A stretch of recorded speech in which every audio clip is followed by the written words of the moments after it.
Hello everyone, this is Ram Bishnoi and you're watching geography गुरु। आज के इस एपिसोड में, इस वीडियो में हम क्या बात करेंगे? आज हम बात करने वाले हैं क्लास 10th इकोनॉमिक्स की और कंटिन्यू रखेंगे हमारी class 10th SST social science सामाजिक विज्ञान की मोस्ट इंपॉर्टेंट क्वेश्चंस की सीरीज को। ये जो हमारी मोस्ट इंपॉर्टेंट क्वेश्चंस की सीरीज है, ये यूट्यूब चैनल की सबसे पॉपुलर सीरीज है। इस सीरीज में हम क्या करें? इस सीरीज में हम chapter wise most important questions आपके साथ शेयर करते हैं। देखिए, इस सीरीज में हमारा जो फोकस है वो एग्ज़ाम के ऊपर है, यानी वो क्वेश्चंस आपके साथ शेयर किए जाते हैं जो एग्ज़ाम के पॉइंट ऑफ व्यू से मोस्ट इंपॉर्टेंट है। तो इस सीरीज में हम 3 टाइप के क्वेश्चंस आपके साथ शेयर करते हैं। एक तो वो क्वेश्चंस जो चैप्टर के मेन थीम या कंसेप्ट से रिलेटेड होते हैं। सबसे ज़्यादा इसी टाइप के क्वेश्चंस आपके एग्जाम में रहने वाले हैं। देखिए, कोई भी सब्जेक्ट हो, चाहे वो कोई भी क्लास हो, चाहे वो आपका मैथ्स हो, इंग्लिश हो, हिंदी हो, साइंस हो, कोई भी सब्जेक्ट हो, हर सब्जेक्ट में 30% मोस्ट इंपॉर्टेंट टॉपिक्स होते हैं और आपके बोर्ड एग्जाम में 75% जो क्वेश्चंस होते हैं वो इन्हीं 30% मोस्ट इंपॉर्टेंट टॉपिक से रिलेटेड होते हैं। तो हमने सबसे ज़्यादा इन्हीं या इसी टाइप के क्वेश्चंस के ऊपर फोकस किया। दूसरे टाइप के वो क्वेश्चंस होते हैं जो बोर्ड एग्जाम में कंटिन्यूसली रिपीट होते रहते हैं। कुछ ऐसे क्वेश्चंस होते हैं जो आपको हर बार बोर्ड एग्जाम में दिखाई देंगे, तो उनको भी हमने इंक्लूड कर दिया है। और थर्ड टाइप के क्वेश्चंस है जिनको आप वैल्यू बेस्ड क्वेश्चंस कहते हो। अभी का जो रिसेंट का जो ब्लूप्रिंट है सीबीएसई की तरफ से या किसी भी बोर्ड की तरफ से, तो इस टाइप के क्वेश्चंस को भी अच्छी खासी वेटेज दी जाती है। तो इन सब को लेकर के हम यहाँ पर आए और आज के इस एपिसोड में, वीडियो में हम क्या बात करेंगे? आज हम इकोनॉमिक्स के 4th चैप्टर वैश्वीकरण और भारतीय अर्थव्यवस्था के most important 1 marker question discuss करने वाले हैं। 1 मार्कर क्वेश्चन की हम बात करेंगे इस वीडियो में, और इसका जो सेकंड पार्ट आएगा उसमें हम 2, 3 और 5 मार्कर क्वेश्चन भी डिस्कस करने वाले हैं। जहाँ तक इस बार के सिलेबस की बात है, तो सीबीएसई बोर्ड के जो स्टूडेंट्स हैं उनके लिए इस चैप्टर की वेटेज सिर्फ 1 मार्क्स है। यानी कि यहाँ पे only and only 1 marker question है वो इस चैप्टर से रिलेटेड रहेगा आपके एग्जाम में, और उसमें भी आपके केवल 2 ही टॉपिक रह गए हैं। तो इसलिए हमने एक सेपरेट वीडियो लेकर के आए ताकि आपका फोकस 1 मार्कर के ऊपर थोड़ा एक्स्ट्रा रहे। और जो बाकी बोर्ड के स्टूडेंट्स हैं, चाहे वो यूपी बोर्ड के हैं, आरबीएससी के हैं, एचबीएससी या पंजाब बोर्ड के हैं, तो उनके लिए हम 2, 3 और 5 मार्कर क्वेश्चन एक सेपरेट वीडियो में लेकर के आएंगे। Let's begin. चलिए शुरुआत करते हैं हम आज के इस वीडियो की, इस एपिसोड की। तो हम बात करेंगे 1 मार्कर क्वेश्चन की। तो इसमें देखिए, सबसे पहला जो हमारा क्वेश्चन रहेगा, वैश्वीकरण है क्या? वैश्वीकरण से आप क्या समझते हो? देखिए, वैश्वीकरण शब्द से ही वैसे पता चलता है कि वैश्वीकरण है वो 2 शब्दों से मिलकर बना है, विश्व जमा में एकीकरण, यानी कि विश्व के एकीकरण होने की प्रक्रिया को हम वैश्वीकरण कहेंगे। अब क्या हुआ है वैश्वीकरण से कि पूरा जो विश्व है वो एक गांव की तरह हो गया। पूरा विश्व कैसे हो गया? एक गांव की तरह। हम एक दूसरे के ऊपर इंटरडिपेंडेंट हो गए। ओके, एक दूसरे के ऊपर निर्भर हो गए। अगर अमेरिका में कुछ गड़बड़ होती है, वहाँ की इकोनॉमी कुछ नीचे की तरफ आती है, तो उसका प्रभाव, उसका इफेक्ट है वो हमारे ऊपर भी पड़ेगा। हम अगर चाइना से व्यापार, बिजनेस, ट्रेड बंद कर देते हैं तो हम भी प्रभावित होंगे, चाइना भी प्रभावित होगा। ओके, तो ये जो एक दूसरे के ऊपर निर्भरता है ना, उसे हम वैश्वीकरण कहते हैं। अभी जिस दौर में हम रह रहे हैं वो वैश्वीकरण का दौर है। आप यहाँ इंडिया में बैठे हो, आप एक क्लिक के ऊपर कोई भी प्रोडक्ट है यूएसए से मंगवा सकते हो। कोई भी प्रोडक्ट है इंडिया का वो ऑस्ट्रेलिया में अवेलेबल है। क्या है ये? वैश्वीकरण है। सारी चीज़ें एक दूसरे से जुड़ गई है। ठीक, तो वैश्वीकरण को कैसे लिखोगे कि वैश्वीकरण 2 शब्दों से मिलकर बना है, विश्व जमा में एकीकरण, अर्थात विश्व के एकीकरण को हम वैश्वीकरण कहेंगे। आज के दौर में सभी देश एक दूसरे के ऊपर निर्भर करते हैं, इसे भी हम वैश्वीकरण कह सकते हैं। या यूं कह सकते हैं कि पूरा विश्व एक गांव की तरह हो गया है जिसमें सभी देशों के बाजार आपस में जुड़ गए, इसे भी हम वैश्वीकरण कहते हैं। ओके, आपको जैसे लगे, जो इजी लैंग्वेज आपको लगे, उसके अकॉर्डिंग आप इसकी डेफिनेशन को लिख सकते हो। उसके बाद नेक्स्ट जो हमारा क्वेश्चन रहेगा 1 मार्कर में, बहुराष्ट्रीय कंपनी MNC से आप क्या समझते हो? देखिए, हो सकता है कि हिंदी मीडियम के लिए भी MNC सिर्फ ये लिख दिया जाए कि MNC क्या होती है। ओके, तो बहुराष्ट्रीय कंपनी कौन सी है? बहुराष्ट्रीय कंपनी वह कंपनी है जो एक से अधिक देशों में उत्पादन या व्यापार करती है। ठीक, बहु जमा में राष्ट्रीय, बहु मतलब बहुत सारे राष्ट्रों में जो काम धंधा करती है। तो बहुराष्ट्रीय कंपनी वह कंपनी है जो एक से अधिक देशों में व्यापार या फिर उत्पादन करती है। ठीक, जैसे हम इंडिया की बात करें तो आपके पास जो भी सेल फोन होगा वो मल्टीनेशनल कंपनी का है। चाहे आपके पास सैमसंग है, चाहे वो वन प्लस है, चाहे आपके पास किसी और ब्रांड का है, तो ये मल्टीनेशनल कंपनी है। आपके जो कोल्ड ड्रिंक्स की बात करें, चाहे वो कोक हो, चाहे वो आपकी पेप्सी हो, मल्टीनेशनल कंपनी है। ओके, इसके अलावा आपका जो टूथपेस्ट है, वो जितने भी ब्रांड जो भी आप यूज़ करें वो सारी की सारी मल्टीनेशनल कंपनी है। ओके, तो मल्टीनेशनल कंपनी कौन सी होती है कि वो कंपनी जो एक से अधिक देशों में व्यापार या उत्पादन करती है। क्लियर। उसके बाद नेक्स्ट क्वेश्चन की बात करेंगे। अगला जो हमारा प्रश्न रहेगा, थर्ड क्वेश्चन दिया गया, बहुराष्ट्रीय कंपनियों को कौन से कारक आकर्षित करते हैं, ये हमें बताना है। देखिए, मल्टीनेशनल कंपनी है यूएसए की, मल्टीनेशनल कंपनी है यूके की, वो अगर इंडिया में इन्वेस्ट करी है तो क्यों करी है, क्या देखती है, कौन से फैक्टर है जो उसे अट्रैक्ट करते हैं। तो देखिए, सबसे पहले कोई भी मल्टीनेशनल कंपनी अगर दूसरे देश में इन्वेस्ट करेगी, वहाँ पर जाएगी, तो वहाँ पर वो सबसे पहले देखेगी कच्चा माल।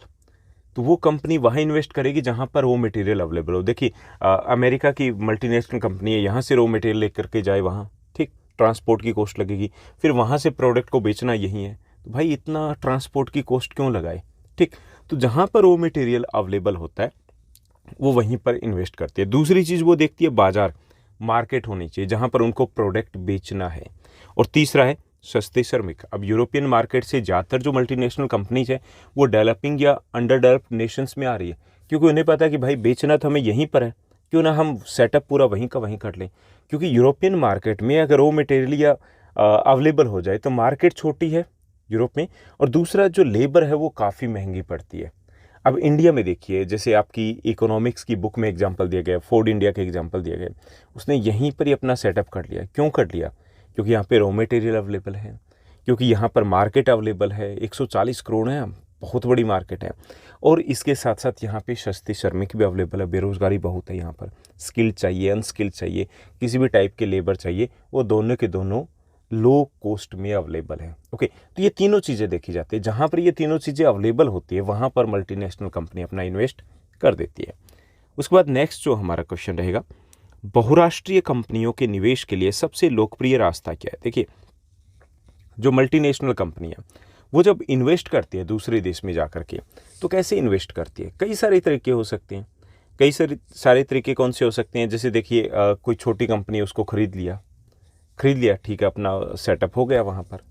दूसरा तरीका है कि कोई छोटी कंपनी है, किसी कंपनी के साथ या लोकल कंपनी है उसके साथ टाई अप कर लिया, जैसे Maruti Suzuki, Maruti Indian company और सुजुकी आ गई, टाई अप कर लिया। Okay, hero Honda tie up कर लिया, एक ये भी तरीका है। तीसरा तरीका होता है कि ऑर्डर दे दे, ठीक, लोकल कंपनी को ऑर्डर दे दे और अपने नाम से प्रोडक्ट को बेच दे, ठप्पा लगा करके उनको बता दिए कि ये टर्म्स एंड कंडीशन है, ऐसा प्रोडक्ट चाहिए और बेचेंगे हम। ठीक, तो ये तीन तरीके होते हैं, लेकिन सबसे लोकप्रिय जो तरीका क्या होता है, सबसे लोकप्रिय तरीका होता है लोकल कंपनी को खरीदना। ठीक, छोटी कंपनियों को खरीद लेते हैं और उसके बाद वो अपने अकॉर्डिंग उसको एक्सपेंड करते हैं, क्योंकि इससे क्या होता है कि जब छोटी कंपनी खरीदते हैं तो कुछ उन्हें कस्टमर मिल जाते हैं, मार्केट मिल जाती है, कुछ एम्प्लॉयज़ मिल जाते हैं जिनको मार्केट की समझ होती है, वो अपने अकॉर्डिंग फिर उसमें चेंज कर देते हैं। ओके, तो बहुराष्ट्रीय कंपनियों के निवेश का सबसे आम रास्ता स्थानीय कंपनियों या लोकल कंपनियों को खरीदना और फिर उत्पादन का विस्तार करना है, यानी कि ये तरीका है वो सबसे ज़्यादा अपनाती है मल्टीनेशनल कंपनी। उसके बाद नेक्स्ट जो हमारा क्वेश्चन रहेगा, फिफ्थ क्वेश्चन को देखिए। फिफ्थ हमारा क्वेश्चन है, चीनी खिलौने भारत में इतने लोकप्रिय क्यों हैं, ये हमें बताना है। देखिए, सस्ते दाम और नए डिजाइनों के कारण चीनी खिलौने भारतीय मार्केट में ज़्यादा लोकप्रिय है। तो एक तो उनके दाम सस्ते होते हैं और दूसरे डिज़ाइन भी अलग होते हैं, उनके यूनिक होते हैं, इसलिए वो भारतीय मार्केट में भारतीय खिलौनों से ज़्यादा बिकते हैं। उसके बाद नेक्स्ट हमारा क्वेश्चन रहेगा, व्यापार अवरोधक क्या है, ये हमें बताना। बहुत इंपॉर्टेंट क्वेश्चन है ये। देखिए, जैसे रोड के ऊपर आपने देखा होगा स्पीड ब्रेकर होते हैं, इसी तरीके से ये ट्रेड ब्रेकर होते हैं, व्यापार के अवरोधक होते हैं। ठीक, अब ये व्यापार अवरोधक क्या होते हैं कि सरकार के द्वारा आयात पर लगाए गए कर को हम व्यापार अवरोधक कहते हैं। सरकार जो आयात होता है ना, इंपोर्ट हो रहा है, दूसरे देशों से आ रहा है, तो उसके ऊपर टैक्स लगा देती है। कई बार वो 50% हो सकता है, कई बार जितनी कीमत है वस्तु की उतना ही हो गया। अब 100 रुपये की चीज़ है वो 250 में हो गई, 200 में हो गई, ऑटोमेटिक वो बिकेगी नहीं। दूसरे जो और सस्ती चीज़ें अवेलेबल होगी वो ऑटोमेटिक बिकेंगी क्योंकि वो सस्ते हैं। ओके, तो गवर्नमेंट ऐसा करती है, तो इन्हें बोलते हैं व्यापार अवरोधक। कि जब सरकार आयात पर कर लगाती है तो इसे व्यापार अवरोधक का नाम दिया जाता है, या इसे व्यापार अवरोधक कहा जाता है।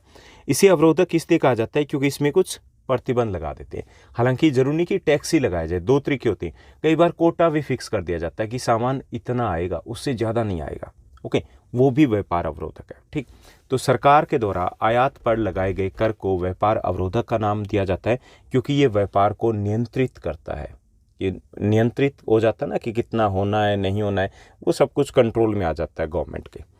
अब भारतीय सरकार की बात करें तो आज़ादी के बाद हमने व्यापार अवरोधक लगा दिए थे, क्योंकि हम नहीं चाहते थे कि विदेशी कंपनियां भारत में आए, क्योंकि अगर वो भारत में आती तो भारतीय कंपनी जो उस वक्त उतनी डेवलप नहीं थी, वो तो मतलब कुपोषण का शिकार हो जाती, बचपन से ख़त्म।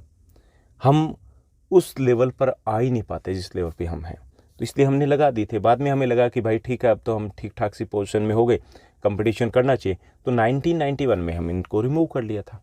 क्लियर। चलिए नेक्स्ट क्वेश्चन की बात करेंगे। अगला जो हमारा प्रश्न रहेगा, 7th क्वेश्चन दिया गया, उदारीकरण शब्द का क्या अर्थ है, ये हमें बताना है। उदारीकरण शब्द का अर्थ क्या है, ये हमें बताना है। देखिए, सरकार के द्वारा निर्धारित व्यापार अवरोधकों या प्रतिबंधों को हटाने की प्रक्रिया को उदारीकरण कहते हैं, लिबरलाइजेशन। ओके, सरकार के द्वारा जो व्यापार अवरोधक या प्रतिबंध लगाए जाते हैं व्यापार के ऊपर, उनको हटाना क्या कहलाता है, उदारीकरण। ओके, तो सरकार के द्वारा निर्धारित व्यापार अवरोधकों या प्रतिबंधों को हटाना उदारीकरण कहलाता है। उसके बाद नेक्स्ट जो हमारा क्वेश्चन रहेगा, WTO क्या है। कई बार हो सकता है कि इंग्लिश में ही आपको WTO लिखा मिले कि ये क्या है, तो आपको इसकी फुल फॉर्म भी इंग्लिश में ही लिखनी होगी। क्लियर। तो WTO क्या है, यह विश्व व्यापार संगठन है। D for world, T for trade, O for organization. Okay, यह विश्व व्यापार संगठन है जो अंतर्राष्ट्रीय स्तर पर व्यापार के उदारीकरण का प्रयास करता है और अंतर्राष्ट्रीय व्यापार के नियम तय करता है। यानी कि विश्व व्यापार संगठन है ये WTO, जो अंतर्राष्ट्रीय स्तर पर व्यापार के उदारीकरण का प्रयास करता है कि भाई कोई रोक टोक नहीं होनी चाहिए, व्यापार खुले तौर पर हो। ठीक, यानी कि खुले व्यापार की नीति का समर्थन करता है। दूसरा, ये अंतर्राष्ट्रीय व्यापार के नियम तय करता है। तीसरा अगर काम बताएं तो तीसरा उद्देश्य होता है व्यापार संबंधित जितने भी लड़ाई झगड़े होते हैं ना, उन डिस्प्यूट्स को सॉल्व भी करता है ये। ओके, तो 3 हम बता सकते हैं कि विश्व व्यापार संगठन अंतर्राष्ट्रीय स्तर पर उदारीकरण का प्रयास करता है, ये विश्व व्यापार के लिए नियम तय करता है, और विश्व व्यापार से संबंधित किसी प्रकार के विवादों को निपटाता भी है। ठीक, उसके बाद नेक्स्ट जो हमारा क्वेश्चन रहेगा, 9th क्वेश्चन दिया गया 1 मार्कर में हमारा 9th क्वेश्चन है, टैरिफ क्या है। टैरिफ क्या है ये हमें बताना है। देखिए, टैरिफ आयातित वस्तुओं या सेवाओं पर लगाया जाने वाला कर है। जो आयात के ऊपर कर लगाए जाते हैं ना, उनको टैरिफ बोलते हैं। क्लियर। उसके बाद नेक्स्ट है SEZ क्या है। SEZ क्या है, देखिए SEZ, S for special, E for economic, Z for zone, special economic zone. ठीक, तो ये SEZ किसी देश का एक विशेष आर्थिक क्षेत्र है। विशेष आर्थिक क्षेत्र वही बात होगी ना, स्पेशल इकोनॉमिक जोन है ये। ठीक, तो SEZ किसी देश का एक विशेष आर्थिक क्षेत्र है जिसे केंद्र या राज्य सरकार द्वारा विदेशी कंपनियों को आकर्षित करने के लिए या देश में निवेश करने के लिए, उनको आकर्षित करने के लिए स्थापित किया जाता है। देखिए SEZ क्या होते हैं, SEZ एक स्पेसिफिक एरिया होता है। जैसे अपने हम इंडिया की बात करें तो कोलकाता के आसपास है, या दिल्ली NCR में गुड़गांव की बात करें, गुरुग्राम में, तो वहाँ पे SEZ को सेटअप किया गया। अब SEZ में क्या होता है कि वहाँ पर सारी फैसिलिटीज़ दी जाती है, चाहे वो इंफ्रास्ट्रक्चर की हो, रोड की हो, चाहे वो हेल्थ फैसिलिटीज़ हो, वर्ल्ड क्लास स्कूल हो, सिक्योरिटी हो, ओके, इलेक्ट्रिसिटी, सब कुछ सारी फैसिलिटीज़ दी जाती है। और जो विदेशी कंपनियां होती है, MNCs होती है, उनको कहा जाता है भाई यहाँ पे आओ, इन्वेस्ट करो, सारी फैसिलिटीज़ हम दे रहे हैं, और आपको कुछ टाइम तक टैक्स भी नहीं देना है। 10 ईयर्स के लिए, 5 ईयर्स तक आपको टैक्स नहीं देना है। तो वो अट्रैक्ट हो जाती है, उन्हें पता है कि सारा सब कुछ सेटअप तैयार है वहाँ पे। ओके, सस्ते में सारी चीज़ें मिल रही है, टैक्स फ्री लैंड हमें मिल रही है, तो वो आ जाती है, क्योंकि जितना वो इन्वेस्ट करेंगे उतना तो वैसे ही उनका पूरा हो जाना है। तो उसे हम SEZ बोलते हैं। तो SEZ stands for special economic zone, यानी कि विशेष आर्थिक क्षेत्र है जिसे केंद्र या राज्य सरकार के द्वारा स्थापित किया जाता है ताकि विदेशी कंपनियों को निवेश के लिए आकर्षित किया जा सके। क्लियर। उसके बाद नेक्स्ट जो हमारा क्वेश्चन रहेगा, 11th क्वेश्चन यहाँ पर दिया गया। 11th क्वेश्चन है, भारत में केंद्र तथा राज्य सरकारों द्वारा विशेष आर्थिक क्षेत्र SEZ क्यों स्थापित किए जा रहे हैं, ये हमें बताना है। देखिए SEZ क्यों स्थापित किए जाते हैं, तो ये हमने ऊपर ही बात कर ली कि भारत में निवेश के लिए आकर्षित करने के लिए हम क्या करते हैं, SEZ की स्थापना कर रहे हैं। ओके, विदेशी कंपनियों को भारत में निवेश के लिए आकर्षित करने के लिए भारत सरकार तथा राज्य सरकारों के द्वारा स्पेशल इकोनॉमिक जोन को स्थापित किया गया। उसके बाद नेक्स्ट जो हमारा क्वेश्चन रहेगा, निवेश और विदेशी निवेश में अंतर बताइए। हमें क्या बताना है कि निवेश और विदेशी निवेश क्या होता है। देखिए, इन्वेस्टमेंट और फॉरेन इन्वेस्टमेंट दोनों में डिफरेंस बताना है। देखिए, जब हम मान लीजिए आप एक शॉप सेटअप करने वाले हो, शॉप अपनी एक दुकान लगा रहे हो चांदनी चौक में, तो उसके लिए आपको ज़मीन खरीदनी है, ओके, आपने बिल्डिंग बनाई है, फर्नीचर लेकर के आए हो, उसके बाद जो भी सामान चाहिए वो लेकर के आए हो, सब कुछ आपने किया है, वो क्या, वो आपका इन्वेस्टमेंट है, निवेश है वो, ओके। तो निवेश यानी जैसे भूमि, भवन, मशीनें या अन्य इक्विपमेंट, उपकरण खरीदने के लिए जो पैसा खर्च किया जाता है उसे हम निवेश बोलते हैं ना, कि बिजनेस में हमने इन्वेस्ट कर दिया, हमने इतना मनी है, इतना हमने घर में लगा दिया, इन्वेस्ट कर दिया, ओके, तो वो निवेश है। तो भूमि, भवन, मशीन या अन्य उपकरण खरीदने के लिए जो पैसा लगाया जाता है, खर्च किया जाता है, उसे निवेश कहते हैं। जब यही निवेश कोई बहुराष्ट्रीय कंपनी या विदेशी कंपनी लगाती है, उसे हम विदेशी निवेश कह देंगे, क्योंकि बहुराष्ट्रीय कंपनी विदेशी कंपनी तो है। तो जब बहुराष्ट्रीय कंपनी के द्वारा कोई निवेश किया जाता है तो उसे हम बोलते हैं विदेशी निवेश, फॉरेन इन्वेस्टमेंट उसे हम बोल देते हैं, ओके, एक ही बात है, ठीक। चलिए नेक्स्ट क्वेश्चन की बात करेंगे। अगला जो हमारा क्वेश्चन रहेगा, क्वेश्चन नंबर 13 हमारा प्रश्न है, कुछ भारतीय बहुराष्ट्रीय कंपनियों के नाम बताइए। इंपॉर्टेंट है ये भी, आपके एमसीक्यूज में पूछा जा सकता है इनमें से कौन सी भारतीय बहुराष्ट्रीय कंपनी है। तो इंडियन मल्टीनेशनल कंपनीज़ के नाम बताएं तो उसमें टाटा मोटर्स आ जाएगी जो ऑटोमोबाइल सेक्टर में है, इन्फोसिस जो कि आईटी सेक्टर की इंडस्ट्री है, रेनबैक्सी ये मेडिसिन सेक्टर की इंडस्ट्री है, एशियन पेंट्स में है, और सुंदरम फास्टनर्स ये नट और बोल्ट की मल्टीनेशनल कंपनी है, ओके। और भी बहुत सारी, अगर मोबाइल सेलफोन की बात करें तो उसमें भी काफ़ी सारी कंपनी है, इंडियन कंपनीज है जो कि मल्टीनेशनल कंपनी के तौर पे काम कर रही है। अफ्रीका की देखें या फिर यूरोपियन मार्केट में, एशिया में, तो अच्छी खासी कंपनीज है जिनको मौका मिला है, जो बाहर भी निकली है। उसके बाद WTO, 14th क्वेश्चन हमारा, WTO का अर्थ क्या है? वर्ल्ड ट्रेड ऑर्गेनाइजेशन, विश्व व्यापार संगठन हिंदी में कहेंगे, लेकिन अगर WTO पूछा जाता है इंग्लिश में, अगर हमें ये टर्म दी जाती है तो प्रयास करना है, कोशिश करना है कि हम इंग्लिश में ही इसकी फुल फॉर्म लिखें।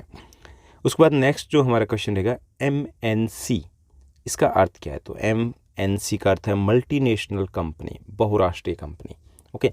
FDI का अर्थ क्या है? फॉरेन डायरेक्ट इन्वेस्टमेंट, प्रत्यक्ष विदेशी निवेश। उसके बाद नेक्स्ट जो हमारा क्वेश्चन रहेगा, 17th हमारा क्वेश्चन है, सरकार ने किस वर्ष भारत में विदेशी व्यापार और निवेश पर अवरोधकों को हटाने का निर्णय लिया था? 1991 में। देखिए 1991 में PV नरसिम्हा राव जी की सरकार थी और उस वक्त डॉक्टर मनमोहन सिंह हमारे फाइनेंस मिनिस्टर, वित्त मंत्री थे। तो उस वक्त एक बहुत बड़ा कदम उठाया था, हमने उदारीकरण की नीति को अपनाया था और उदारीकरण के तहत हमने व्यापार अवरोधकों को, प्रतिबंधों को हटा दिया था। और उसके बाद जो ग्लोबलाइजेशन की प्रोसेस है, वैश्वीकरण की प्रोसेस है, वो बहुत तेज़ी से आई थी और उसके बहुत सारे रिजल्ट्स हम आज भी देख रहे हैं, ओके। तो 1991 में इसको हटाया गया था। 18th हमारा क्वेश्चन है, कौन सा संगठन विदेशी व्यापार और विदेशी निवेश के उदारीकरण पर जोर देता है? तो वो है विश्व व्यापार संगठन, यानी कि WTO है। उसका मुख्य उद्देश्य, मुख्य जो इरादा यही है कि ज़्यादा से ज़्यादा देशों में व्यापार का उदारीकरण हो, खुले व्यापार की नीति हो। उसके बाद 19th हमें क्वेश्चन दिया गया, 19th क्वेश्चन को देखिए। 19th हमारा क्वेश्चन है, न्याय संगत वैश्वीकरण से क्या तात्पर्य? न्याय संगत वैश्वीकरण क्या? देखिए, न्याय संगत वैश्वीकरण का अर्थ है वह वैश्वीकरण जो सभी के लिए एक समान अवसर पैदा करेगा और सुनिश्चित करेगा कि सबको लाभ मिले एक समान, ओके। यानी अभी देखिए जो वैश्वीकरण का प्रभाव है वो न्याय संगत नहीं है। बड़ी कंपनियों को फ़ायदा पहुंचा है, छोटी कंपनियां बर्बाद हो गई है, शहर वालों को फ़ायदा पहुंचा है, गाँव वालों को कोई फ़ायदा नहीं हुआ है, श्रमिकों को नुकसान हुआ है, ओके, सबको एक बराबर फ़ायदा नहीं हुआ। तो न्याय संगत वैश्वीकरण का अर्थ है कि एक ऐसा वैश्वीकरण जो सभी के लिए एक जैसे अवसर दे और सभी को जिससे लाभ प्राप्त हो, ओके, सभी वर्गों को लाभ प्राप्त हो, तो उसे न्याय संगत वैश्वीकरण कहा जाएगा। तो अभी विश्व में, पूरे विश्व की अगर बात की जाए तो वहाँ पे मांग उठ रही है कि वैश्वीकरण के प्रभाव न्याय संगत हो। इसके लिए सरकार को या WTO को प्रयास करने चाहिए, कोशिश करनी चाहिए, ओके। उसके बाद 20th जो कि लास्ट हमारा क्वेश्चन रहेगा 1 मार्कर में, जून 2022 तक दुनिया के लगभग कितने देश WTO के सदस्य हैं? तो देखिए 164 देश हैं वो इस वक्त WTO, विश्व व्यापार संगठन के सदस्य हैं। तो ये रहेंगे इस चैप्टर के most important 1 marker question, okay. जो हमारा नेक्स्ट वीडियो रहेगा उस वीडियो में हम बात करने वाले हैं इस चैप्टर के मोस्ट इम्पोर्टेंट 2 और 5 मार्कर क्वेश्चन की, 2, 3 एंड 5 मार्कर क्वेश्चन की। होपफुली ये क्वेश्चंस आपके लिए काफ़ी ज़्यादा हेल्पफुल रहेंगे। और इसके साथ साथ आप हमसे कनेक्ट हो सकते हो। कैसे जुड़ सकते हो? टेलीग्राम पे ज्योग्राफी गुरु चैनल है, वहाँ पे कनेक्ट हो सकते हो। पीडीएफ वगैरह या फिर कुछ इंपॉर्टेंट इन्फॉर्मेशन होती है डॉक्यूमेंटेशन के फॉर्म में या वीडियो लिंक्स जैसे आपको रिक्वायर होते हैं तो वहाँ पे शेयर किए जाते हैं। इंस्टाग्राम पर भी आप मुझसे जुड़ सकते हो। क्वेश्चंस, डाउट, कुछ भी गपशप की जा सकती है। इसके साथ साथ व्हाट्सएप पे भी उसका लिंक दे दिया जाएगा आपको। व्हाट्सएप चैनल भी क्रिएट कर दिया गया है, तो वहाँ पे क्विक तुरंत जैसे आपके एग्ज़ाम चल रहे हैं या नेक्स्ट एग्ज़ाम है या कोई इस टाइप की इन्फॉर्मेशन है तो वहाँ पर आपके साथ शेयर की जाती है। आज के लिए बस इतना ही। Thank you, bye bye, have a nice day.